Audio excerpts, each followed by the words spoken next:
हरे कृष्ण आप सभी को।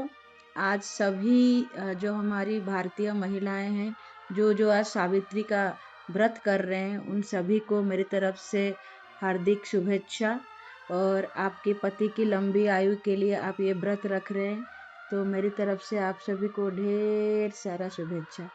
तो आज मैं कुछ रोचक तथ्य जो सावित्री जी के बारे में कुछ बताने जा रही हूँ, और साथ में कुछ छोटे से संदेश भी आप सभी को देना चाह रही हूँ।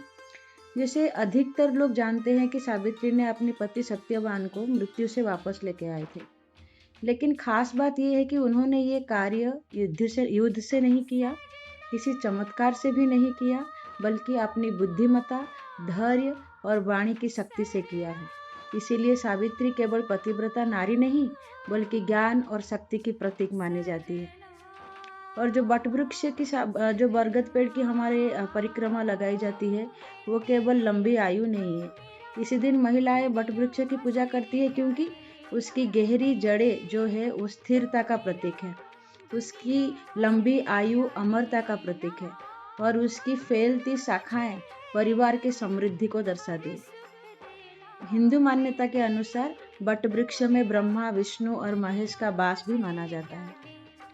ये जो हम सावित्री अमावस्या की कथा सुनते हैं, ये बहुत लोग सोचते हैं कि किसी पुराण से है, बल्कि ये कोई पुराण से नहीं है। ये महाभारत के समय में ऋषि मार्कंडेय के द्वारा युधिष्ठिर जी को सुनाया गया था। इस कथा का उद्देश्य यही था कि कठिन समय में धैर्य रखना होता है, धर्म का पालन करना होता है, और संकल्प की शक्ति को भी समझना होता है। और अमावस्या का भी गहरा आध्यात्मिक अर्थ है। ये जो है अमावस्या जो है अंधकार और परीक्षा का प्रतीक मानी जाती है। ऐसे दिन सावित्री को मृत्यु पर विजय पाना ये संदेश देता है, जीवन की सबसे अंधेरे समय पर भी श्रद्धा और सत्य प्रकाश लेके आ सकता है। सावित्री में स्वयं अपने पति का चयन खुद किया था, ये सब आप तो जानते ही होंगे। वो अपने निर्णय में हमेशा अड़िग रही थी। साहस, आत्मविश्वास और प्रेम की गहराई को दर्शाता है सावित्री जी की जो नेचर है। ये व्रत केवल पति की लंबी आयु के लिए भी नहीं रखा जाता। ये परंपरागत रूप से ये व्रत परिवार की सुख शांति, संतान के कल्याण और घर की समृद्धि और आध्यात्मिक शक्ति के लिए भी किया जाता है। सावित्री को शक्ति का स्वरूप माना जाता है। तो सावित्री में तो ये कथा के बारे में बता रही हूँ, लेकिन सारी जो हमारी भारत में जो महिलाएं हैं, सभी में सावित्री की स्वरूप है। उस स्वरूप को और उस शक्ति को सबको जगाना चाहिए। कई परंपराओं में सावित्री को देवी शक्ति का रूप माना गया है। उनकी शांत शक्ति यही दर्शाती है कि सत्य, प्रेम और धर्म में इतनी शक्ति होती है कि वो भाग्य को भी बदल सकते हैं।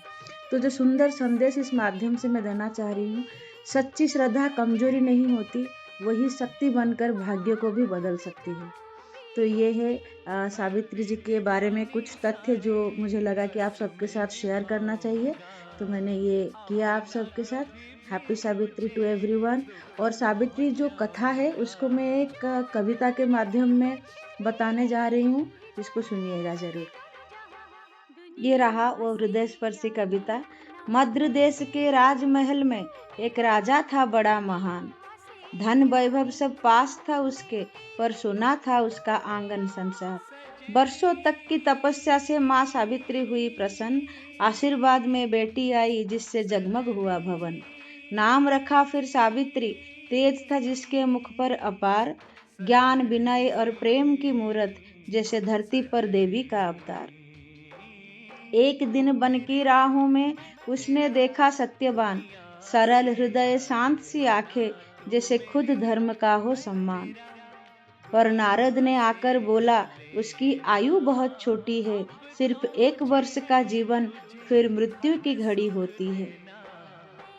सुनकर भी सावित्री बोली, प्रेम बदलता नहीं निर्णय से, आर्य कन्या चुनती है पति बस 1 बार जीवन में। कितनी अच्छी बोले, देखिए सावित्री जो बोल रहे हैं। प्रेम बदलता नहीं निर्णय से, आर्य कन्या चुनती है पति बस 1 बार जीवन में।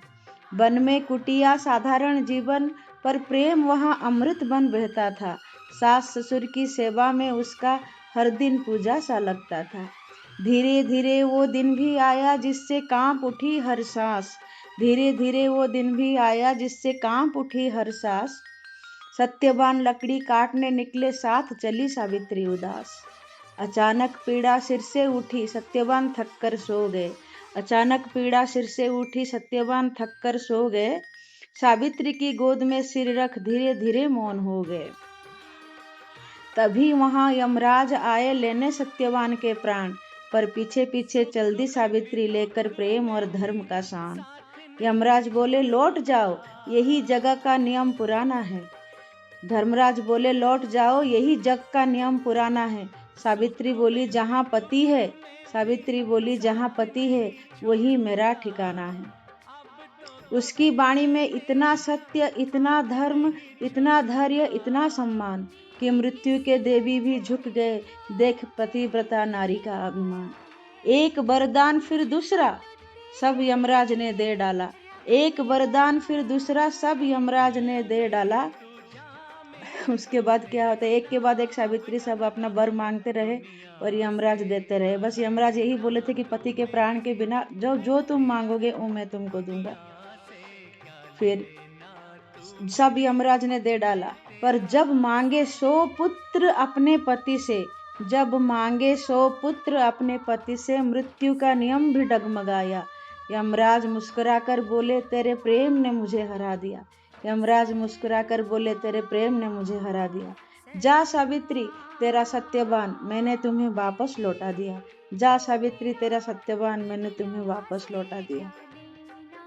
फिर वन में जैसे सूरज उतरा जब सत्यवान ने आंख खोली, वन में जैसे सूरज उतरा जब सत्यवान ने आंख खोली, सावित्री के आंसू वो निकले जैसे वर्षों की पीड़ा बोली। ये केवल एक कथा नहीं, नारी शक्ति का सम्मान है। ये केवल एक कथा नहीं, नारी शक्ति का सम्मान है। जहाँ प्रेम सच्चा और निर्मल हो वहाँ झुकता स्वयं भगवान है। आप सभी भी ये मानते होंगे, जहाँ प्रेम सच्चा होता है वहाँ भगवान को भी झुकना पड़ता है।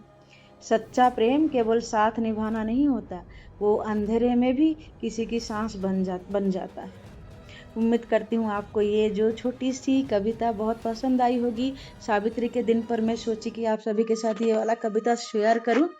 आपको अगर अच्छी लगी ये कविता तो मेरे चैनल को सब्सक्राइब करिए। ऐसे नए नए कुछ भी मतलब मुझे याद आता है तो मैं आप सभी के साथ शेयर करूँगी। आज बहुत पावन दिन है, मेरे चैनल को सब्सक्राइब करिए और हैप्पी सावित्री व्रत to everyone, all the beautiful ladies. Thank you.